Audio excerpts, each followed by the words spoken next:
구약의 10시대를 이미 공부하신 분도 있고 아시는 분도 있지만 구약을 10시대로 구분해야 됩니다. 그래서 성경의 구체적인 내용 첫 번째가 구약 10시대예요. 자, 첫 번째가 뭐죠? 창조시대. 창조시대. 두 번째 창조의 조. 그리고 족장시대. 요거 구별하세요. 왜 그러냐면 족장이 누구냐면 아브라함이에요. 근데 의외로 있잖아요. 모세가 먼저예요? 아브라함이 먼저예요? 그러면 대답 못해요, 어른들. 90%의 성도님들 대답 못해요. 실제로 그 공동체에서 가서 물어보세요. 자, 아브라함이 먼저예요? 모세가 먼저예요? 모세가 먼저 아브라함이 먼저 다 헷갈려요. 시대적으로 구별이 안 돼 있기 때문에 모르겠 헷갈려요. 어떻게 해야 됩니까? 족장 시대가 먼저. 족장 시대는 창세기 나와요. 모세는 출애굽. 근데 몰라요, 잘.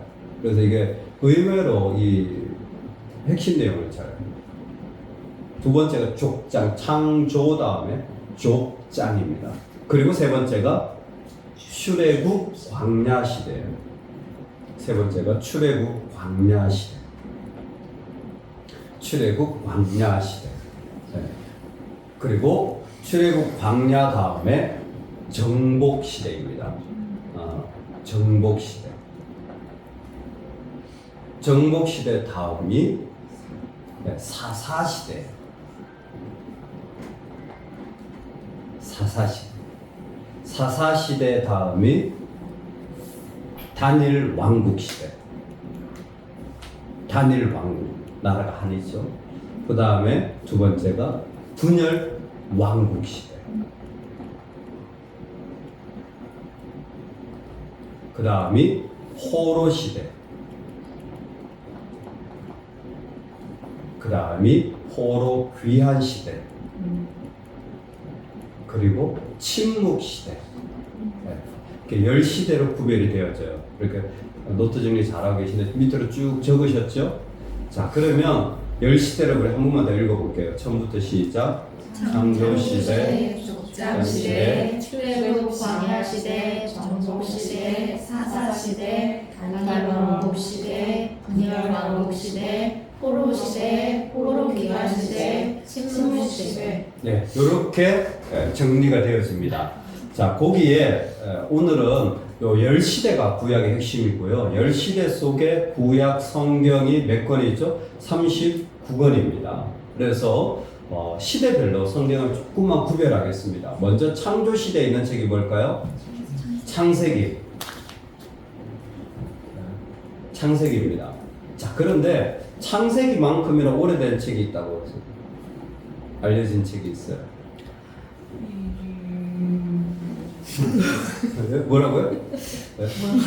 소리? 엄청 재밌다. 네, 욥기입니다. 시가서의 욥기가 창조 시대에 쓰여진 오래된 동방의 고대 동방의 책으로 일반적으로 분류를 합니다. 어쨌든 시대적으로 보면 창세기가 창조 시대죠. 족장 시대는 뭘까요? 역시 창세기입니다. 창세기. 족장 시대도 역시 창세기예요. 하지만 구별합니다. 족장은 아브라함, 이삭, 야곱, 요셉 이렇게 흘러가거든요. 다시 설명을 드립니다. 족장이에요. 구원의 계보는 아브라함, 이삭, 야곱, 유다로 흘러갑니다. 그렇죠? 네. 구원의 메시아 조건은 아브라함, 이삭, 야곱, 유다로 가요. 근데 족장은 요셉으로 갑니다. 다르죠? 그래서 구별이 될 수가 있습니다. 그리고 이제 족장 시대가 끝나면 출애굽 광야 시대가 바로 출애굽기, 레위기, 민수기, 신명기가 되겠습니다. 출애굽기, 레위기, 민수기, 신명기가 출애굽 광야, 출애굽하고 1년 뒤에 시내산에 출애굽하고 시내산에 도착하고 시내산에서 1년간 머물게 됩니다. 그때 하나님으로부터 말씀을 받아서 쓰여진 책들, 출애굽 이전부터 이후까지, 그래서 요 5권을 모세 오경이라고 부르죠. 그리고 정복 시대는 여호수아서가 되고요. 사사 시대는 뭘까요? 사사기, 룻기까지가 사사 시대입니다. 사사기, 룻기. 그리고 다니엘 왕국 시대, 사무엘상, 사무엘하.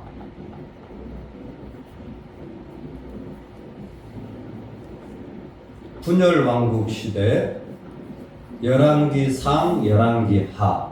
근데 열왕기상은 다니엘 왕국 시대를 포함하고 있습니다. 앞부분을. 그러나 크게 보자면 그렇게 되고요. 그리고 다니엘 왕국 시대의 역대상, 분열 왕국의 역대하, 이렇게 한 번 더 옆에 구별해 놓으시면 좋습니다. 그리고 포로 시대. 포로 시대는 세 가지의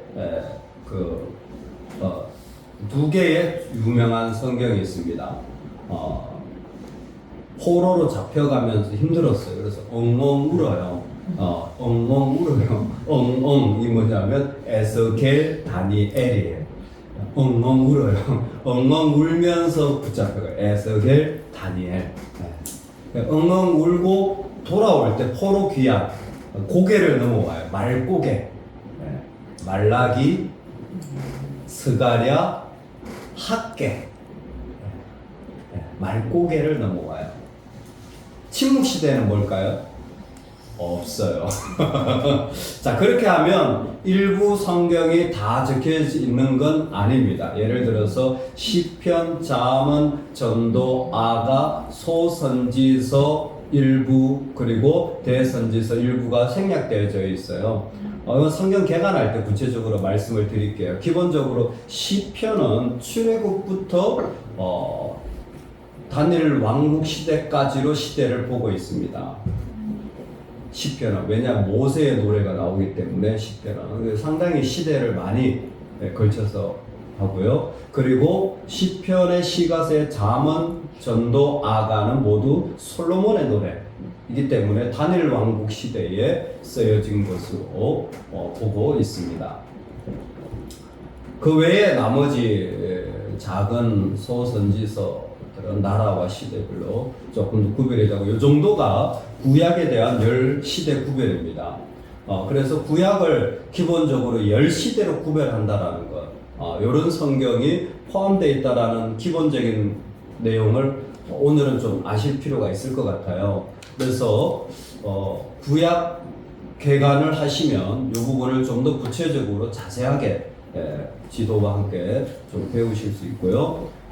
오늘은 신약 개관도 해드립니다. 자, 저하고 구약 개관 한 번만 더 해보세요. 10시대는 좀 한번 기억하시면 좋겠어요. 창조부터 시작. 창조시대, 족장시대, 출애굽 광야시대, 정복시대, 사사시대, 다니엘 왕국시대, 분열 왕국시대, 포로시대, 포로 귀환시대, 침묵시대.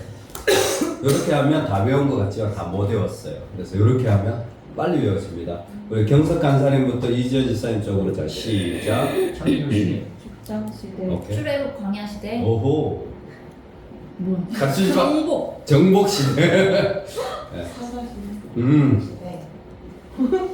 사사시대, 다니엘 왕국 시대, 네. 분열 왕국 시대, 포로 시대, 네. 포로 귀환시대, 침묵 시대, 자, 한 번 더 시작. 창조 시대, 네. 창조 시대, 족장 시대, 네. 출애굽 광야 시대, 정복 시대, 네. 사사시대, 어? 다니엘 왕국 시대, 어? 분열왕국 시대. 어? 포로 시대. 포로 귀환 시대. 침묵. 예, 이렇게 10시대. 이제 좀 알겠죠? 그래서 성경에 대해 구체적으로 10시대. 자, 그리고 신약. 신약은 27권입니다. 신약 27권은 기본적으로 3시대로 나와요. 그냥 간단해요. 첫 번째 예수님 시대. 두 번째 교회 시대. 그리고 세 번째 요한 시대로 나옵니다. 요한 시대. 이렇게까지 한 100년의 역사가 되어져요. 물론 그 뒤로도 신약 흐름은 있지만 보통 신약 성경에 쓰여짐을 100년의 기간으로 봅니다. 구약은 보통 4,500년의 시간으로 봅니다. 예. 이거는 창조과학회 이야기고요. 저는 조금 다 동의하지는 않습니다. 예. 성경의 족장 인물 이렇게 누가 누구를 아파했을 때 한 세대를 그렇게 계산해서 하는데 꼭 성경에 다 넣어야 될 필요는 없어요.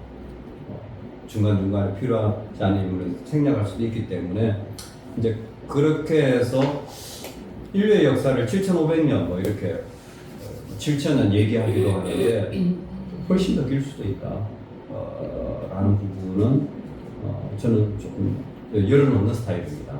그래서 예를 들어서 아이들이 이제 중학생이 되어지면서 공룡은 어떻게 되는 거? 뭐 이렇게 이제 그냥 기본적인 질문하죠. 그럴 때 창조에 대한 연대 계산을 굳이 너무 단편적으로 제한해 놓을 필요는 없을 것 같다라는 저는 생각을 합니다. 왜냐하면 저는 성경은 되게 과학적인 책이라고 보거든요.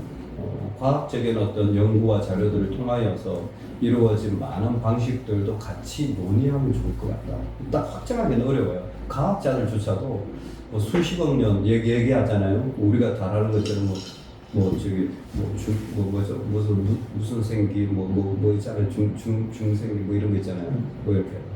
근데 그런 거 따질 때 몇백 년, 몇백만 년 이런 것들을 쉽게 확 하거든요. 동위 원소 시험 이런 거 이렇게 차이가 있을 수 있기 때문에. 그런데 여전히 과학은 발전되고 또 고고학도 발견되고 있기 때문에 추정해 나가면 좋을 것 같다라는 생각이 들고, 그렇다고 창조가 거부되면 아니요, 그렇지 않아요. 하나님의 창조는 반드시 있습니다. 진화론은 맞지를 않아요. 근데 진화론적 분석을 통하여서 창조가 증명되어질 수 있느냐? 그건 모르겠어요. 그건 과학의 영역이에요. 과학자들이 진화론적 관점으로 과학을 연구하고 있거든요. 아시죠? 그런 거. 박물관 가면 다 진화론적 관점에서 전시해 놓은 거잖아요. 그렇게 해서 시대를 구별하고 그렇게 해서 나온 책들이 지금 다 과학책인 거예요. 근데 과연 그것이 창조론에 도움이 되느냐? 저는 약간 좀 그렇게 될 수도 있지. 다는 설명 못 할 거다. 일부는 설명해 줄 수도 있을 거다. 저는 이런 좀 마음이 있습니다. 저도 여전히 보고 있어요. 이렇게. 그래서 그 창조과학 이론은 제가 익히 알고 있고, 예전에부터 우리 교회도 강의를 한 번 했었고요. 모셔서. 그래서 어떤 부분인지 알겠어요. 근데 시대를 그렇게 너무 딱 제한하는 건 조금 조심스러운 부분이 있습니다. 과학의 영역에서 발견되어지는 많은 자료들이 있기 때문에 같이 얘기를 마음을 터놓고 하면 좋을 것 같다는 생각을 저는 개인적으로 가지고 있고요. 그래서 아이들한테 그냥 이건 우리 성경을 보니까 얘기를 하는 거예요. 이런 얘기를 해요. 하늘을 하는 익룡은 어떻게 됐어요? 시대가 어떻게 되고 우리는 진화를 어떻게 돼요? 공부해. 열심히 공부해. 잘 배워놔. 잘 배워놔. 잘 배워놓고 하나님을 설명할 수 있을 때 사용하면 좋을 것 같아. 분명한 건 하나님 창조하셨다는 거예요. 그건 바뀔 수 없는 사실이에요. 그건 바뀔 수 없는 사실이에요. 두 번째, 진화론은 가설입니다. 가설은 증명돼야 되는데 지금도 증명이 다 안 됐어요. 그러니까 사실이 아닌 거예요. 그러니까 그 얘기만 해주면 돼요. 이거 가설이야. 그리고 지금도 많은 과학자들이 그 증명하려고 노력하고 있는 거야. 팩트는 아닌 거야. 이 정도만 얘기해줘도 아이들은 알아듣더라고요. 성경에 공룡이 나오나? 성경의 욥기에 보면 리워 야단이라든지 이제 거대한 동물에 대한 기록들이 있습니다. 그런 것들이 어떻게 보면 하나님이 만드신 어떤 공룡이라든지 이러한 것들의 재료도 될 수 있을 것 같아요. 설명에. 그러나 그 시대를 어떻게 구별하느냐는 조심스럽습니다. 자, 신약 시대로 넘어와서 한 100년의 역사를 가지고 있는데 예수님 시대는 당연히 마태, 마가, 누가, 요한복음. 마태, 마가, 누가, 요한복음입니다. 그 중에 제일 먼저 쓰여진 성경은 마가복음이라고 했습니다. 예수 그리스도 복음의 시작이라 너무너무 소중한 책입니다. 그래서 핵심적으로 말하면 마태복음은 유대인들을 대상으로 쓰여진 책이고 마가복음은 믿음 학교, 믿음을 설명하기 위하여 제자들을 부른 여러 가지 모습을 쓴 책이고 누가복음은 이방인들을 향한 실제적인 복음을 제시한 책입니다. 그리고 요한복음은 성령의 역사를 기록한 책입니다. 이 중에 교회에 대하여서 나온 책은 뭘까요?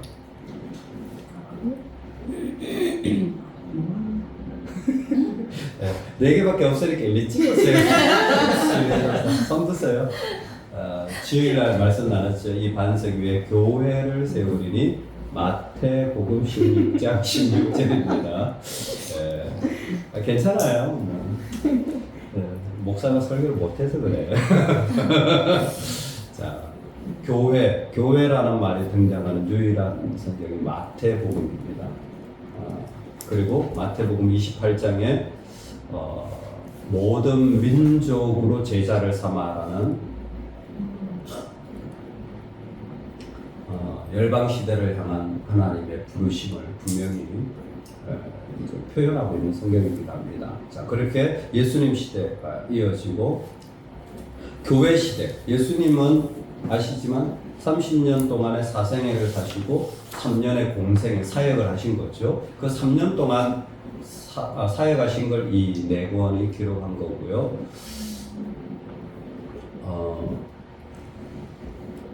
마태, 마가, 누가를 공관복음이라고 공통적인 관점이 있는 성경의 공관복음 그리고 요한복음까지는 사복음서라고 부릅니다. 교회 시대로 넘어오면 교회 시대는 사도행전입니다. 사도행전이에요. 근데 교회 시대 아래에 여러 성경이 쓰여지게 됩니다. 그래서 전체가 다 사도행전이지만 그 아래에 사도 바울의 사역과 일반적인 서신들이 쓰여져서 이제 구별이 되어지죠. 첫 번째 사도 바울이 전도 여행을 마치고 쓴 책이 뭐라고요? 첫 번째가 갈라디아서예요. 1차 전도 여행 마치고 갈라디아서. 2차 전도 여행을 마치면서 뭘 썼죠? 살살한다. 살전 살후. 3차 전도 여행을 하면서 성경에 쓰여졌습니다. 분명한 진리를 말하라. 로마서, 고린도전서, 고린도후서.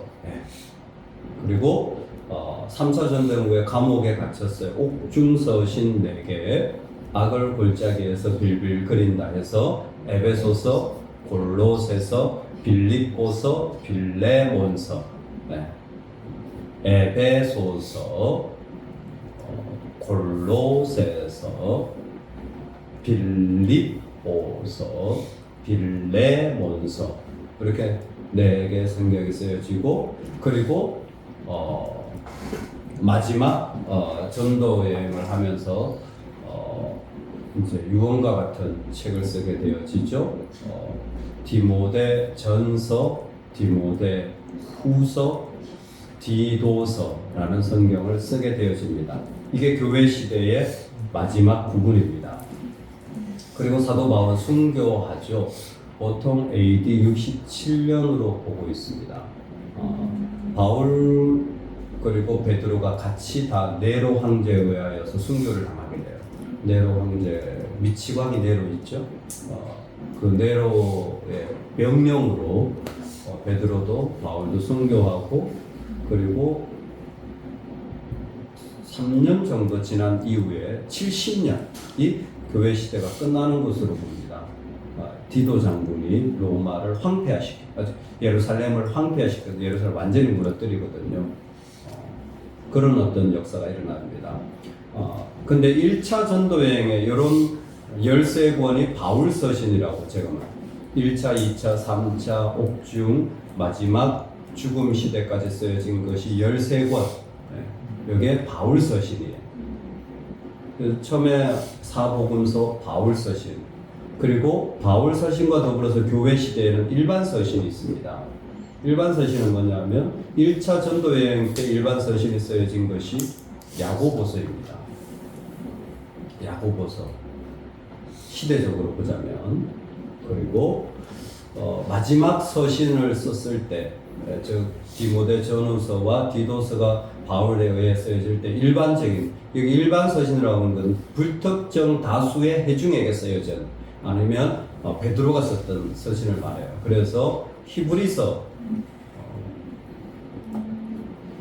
그 다음에 베드로 전서, 베드로 후서, 유다서가 마지막에 그 교회 시대에 쓰여진 책으로 봅니다. 이렇게 5권이. 그리고 이제 요한 시대로 넘어가죠. 요한 시대는 우리가 잘 아는 것처럼 요한 1서, 요한 2서, 요한 3서, 요한 계시록. 네. 물론 앞에 마태, 마가, 누가, 요한에 나온 그 요한도 같은 요한입니다.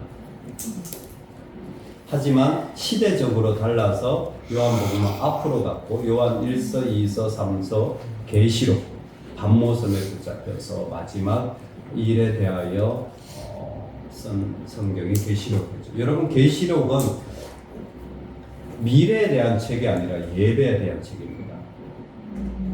그래서 핵심이 4장과 5장이에요. 보좌에 앉으신 어린 양께 존귀와 영광과 찬송을 돌릴지어다. 이게 계시록의 핵심입니다. 너무 미래 예언적으로만 생각하지 말고 핵심을 잊지 않으라고 이렇게 말씀을 드렸습니다. 그래서 신약의 그 모습을 우리는 세 시대로, 예수님 시대, 교회 시대, 요한 시대. 그래서 예수님 시대에 4권, 그리고 교회 시대에 몇 권입니까? 13권과 5권에서 18권. 그리고 요한 시대에 4권이 적혀지게 되죠. 그래서 총 27권 되는 겁니다.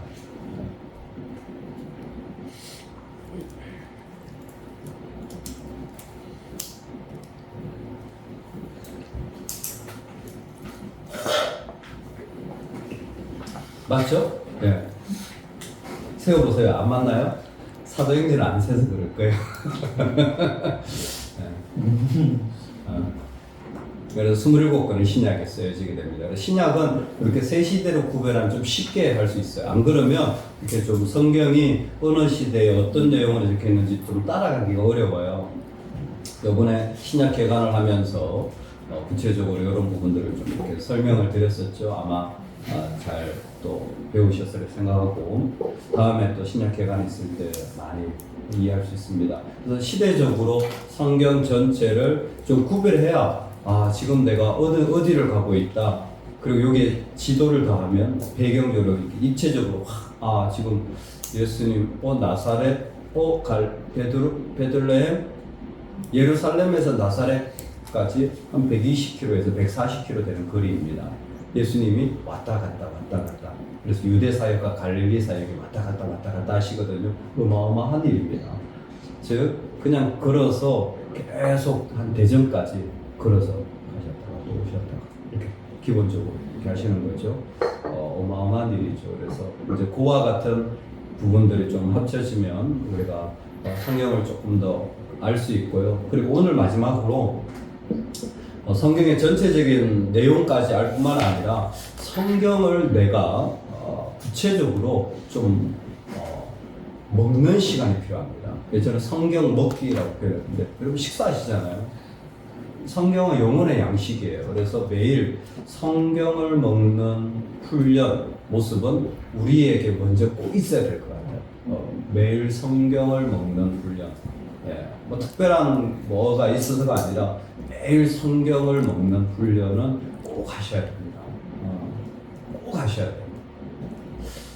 고등학교 때 이제 제가 고3이 되면서 너무 힘든 거예요. 바쁜 거죠. 옛날에 사당 오락. 이게 다 거짓말입니다. 여러분 그 거짓말인 거 알죠?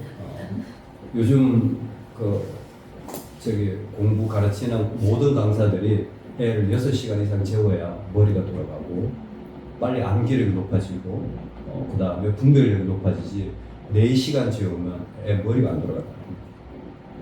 그래서 공부 잘하는 애들은 저녁에 한숨 잔대요. 자기 스스로. 그럼 못 들어보셨어요? 많이 들어봤어요. 네. 전 7시간 이상 자야 된다고. 네. 저녁에 자기 1시간 잔대요. 엄마 저 1시간만 이렇게 공부 능력이 확 올라간다. 새벽 1시까지. 우리도 그렇잖아요. 하루 종일 있는 것보다 좀 쉬면 낫잖아요. 그러니까 아예 그렇게 하나요. 갑자기 너희 초롱초롱해지셨는데 중요한 건 성경 먹기를 하시라는 거예요. 성경을 드시면서 살아가시라. 매일매일 성경을 꼭 드시라. 네. 목사님은 하루에 몇 시간 주무세요? 저요? 저는 6시간입니다. 제 수면 시간 거의 정해져 있어요. 목사님, 근데 저는 진짜 깜짝 놀란 게 새벽 기도랑 뭐 수요 예배도 있고 네. 금요일 초려 예배도 있고 예배 내용이 다 다르다고 해서 저 진짜 깜짝 놀랐어요. 그래요? 네. 그래서 네. 너무 약간 충격적이었어. 되게 그렇구나. 진짜. 저도 충격적이에요. 지금 왜 이렇게 성경을 많이 해놓으셨어? 한 권만 해놓으시면 그냥 유다서 1장만 해놓으시고 그냥 같이 읽고 끝나면 되는데. 그래서 어떻게 보면 매일매일 말씀을 먹을 수 있는 축복이죠. 한국에서 신앙생활하는 복이에요. 저는 축복이라고 생각합니다. 매일매일 하나님 말씀을 주시고 또 예배할 수 있다는 건 큰 축복이라고 생각이 들어요.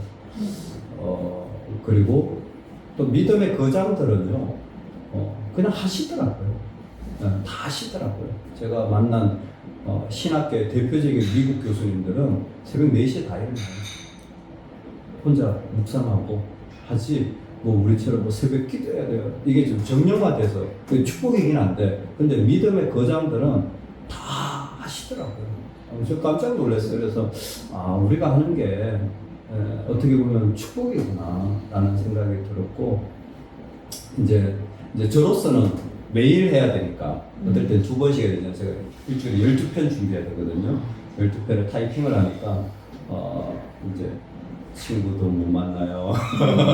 서울도 못 나가요. 특별한 일 아니면. 이제 저는 또 지난주에 나눴지만 제가 해야 될 방식이 시간이 소요돼요. 기본적으로. 그래서 이제 그런 거가 있지만 그래도 성경을 먹고 나눌 수 있다는 건 저한테도 큰 축복이고요.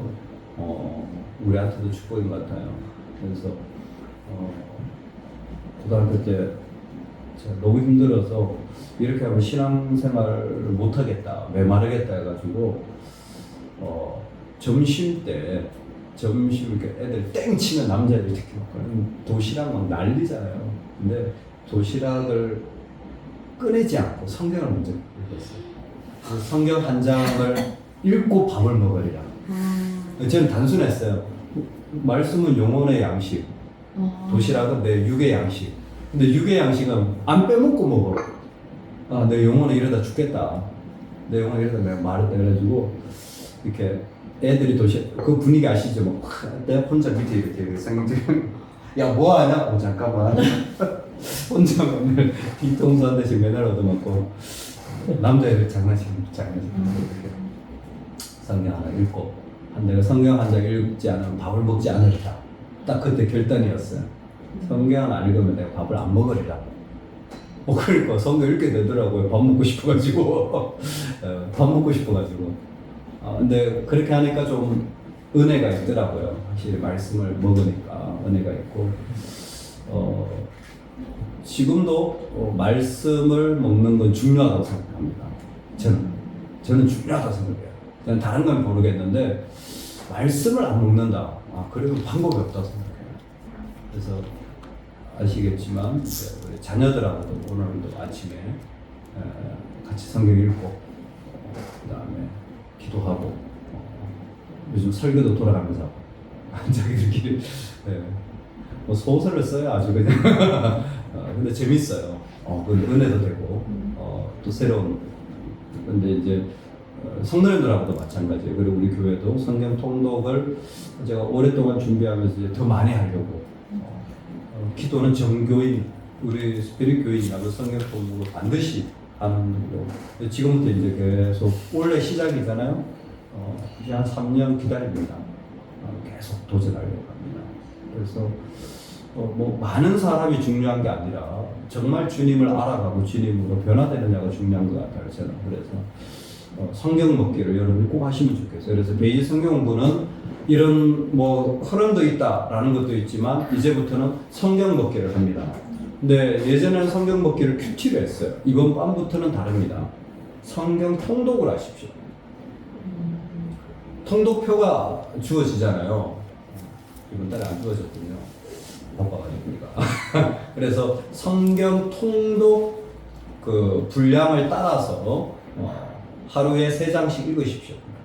하루에 3장씩. 하루에 3장씩 읽으시면 좋겠습니다. 그리고 두 번째, 성경 먹기는 성경을 읽으시고 성경 먹는 기도를 하십시오.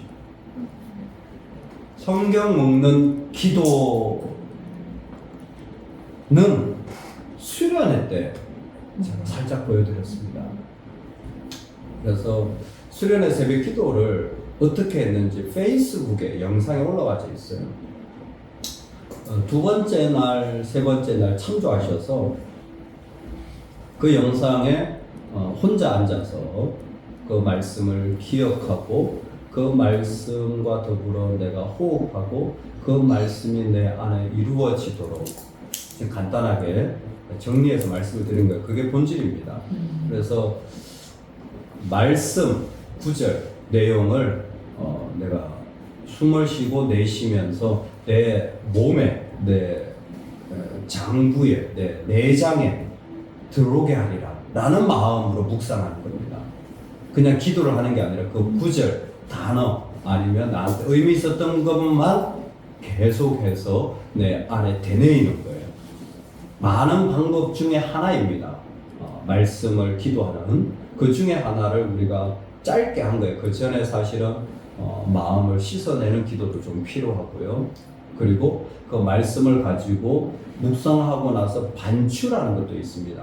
다시 새겨보는 것도 필요하고 실제로 우리 지난번에 영성에서 잠깐 설명을 드렸을 때 렉시오 디비나라는 기도의 방식에는 상상력이라는 것도 있습니다. 그 방식이 뭐냐면 그 말씀을 읽었을 때 나와 연결되어져서 마치 영화의 그림처럼 내 속에서 상상하는 부분도 이렇게 훈련하도록 하는 방식도 있어요. 제가 모르진 않습니다. 근데 우리 교인들한테 하지는 않아요. 이유는 나중에 말씀을 드리겠습니다. 어쨌든 그런 다양한 방식들이 있어요. 하지만 꼭 해야 되는 방식은 자신을 씻어내고, 이건 안 했어요, 수련회 때. 그리고 말씀을 호흡 따라서 먹고, 그리고 그것을 하나님께 올려드리는 기도까지 했어요. 근데 사실 이것이 반추되어져야 돼요. 내가 하고 있는 게 올바른가를 기도 속에서 확인해야 돼요. 반추라는 것도 중요합니다. 수련회 때 다 하기가 너무 시간이 없었어요. 3박 4일인데 사실 오후에 이걸 좀 하고 싶었는데 뭐 다분한 같지도 않고 여러 가지가 많았어요. 그래서 이제 이런 기도의 방식, 신앙생활이 참 중요합니다. 그래서 우리 베이지 성경 공부는 기도를 그렇게 하세요. 뭐 이렇게 하지 마시고 내가 말씀을 읽고 숨을 크게 작게 내쉬면서 그 말씀이 내 안에 정말 기억되도록 내 안에 깊이 묵상되어져서 내 것이 되도록 그래서 육체와 영혼이 하나 되는 기도를 저는 요즘 좀 소중하게 생각합니다. 그래서 그렇게 말씀을 먹으면 좋겠다. 읽고 먹으시고 묵상하시고 읽고 묵상은 뭐 각자 그 말씀의 뜻이 무엇인지 생각하시면 되니까 그렇게 하시면 좋을 것 같습니다. 이렇게 성경 먹기가 베이직에서 이루어지고요. 다음 주부터는 요절과 더불어서 성경 드셨느냐 안 드셨느냐 일주일에 확인하게 되어집니다. 그 기도 시간 있죠? 여러분 기도하고 계시죠? 기도의 훈련과 이제는 성경 먹기가 하나가 되어지면 좋겠습니다. 최고의 기도는 성경을 먹고 나서 기도하는 겁니다. 최고의 기도는. 새벽 예배 제일 좋죠. 성경 먹고 기도하고 이렇게 하면. 근데 혼자 이 시간을 하시기를 부탁을 드려요. 특히 성경 먹는 기도는 혼자 시간이 좀 필요합니다. 옆에 사람이 있으면 방해가 돼요. 나도 말을 안 하고 침묵 가운데 기도하거든요. 근데 보면 나와서 이건 아닌데 침묵 기도, 이거는 침묵 기도. 그래서 말로 하지 않습니다. 내 마음으로만 먹게 되는 훈련입니다. 이렇게 오늘 우리 성경에 대한 부분을 조금 구체적으로 10시대, 3시대로 구별해서 예수 그리스도의 핵심임을 그리고 성경을 먹는 훈련까지 구체적으로 좀 나누게 되었습니다. 다음 주에 성경의 핵심인 예수 그리스도에 대해서 집중적으로 좀 나누는 시간을 가지도록 하겠습니다. 하나님 우리에게 말씀을 주시고 그 말씀으로 살아갈 수 있도록 은혜 주신 것을 인하여 감사합니다. 이 말씀이 우리에게 능력이 되고 힘이 되어지는 삶이 되도록 축복하여 주옵소서. 그리스도가 우리에게 오셨을 때에 정말 주님의 말이 들려지도록 우리의 영혼을 열어 주시옵소서. 또 오늘 이렇게 배움과 도전을 주셔서 감사합니다. 우리 영혼에 주님을 알아가고 또 날마다 따라가는 삶이 이 과정 속에 굳건하게 세워지도록 일으켜지도록 훈련되어지도록 그게 우리의 모습이 되도록 주님 우리도 바꾸어 주옵소서. 또 현주 집사님이 또 몸이 안 좋다고 하는데 하나님 치유하여 주시고 또 회복이 필요한 우리 모든 한 분 한 분을 새롭게 주시는 성령의 능력으로 일어날 수 있도록 만져 주옵소서. 예수님의 이름으로 기도드리옵나이다. 아멘. 수고하셨습니다.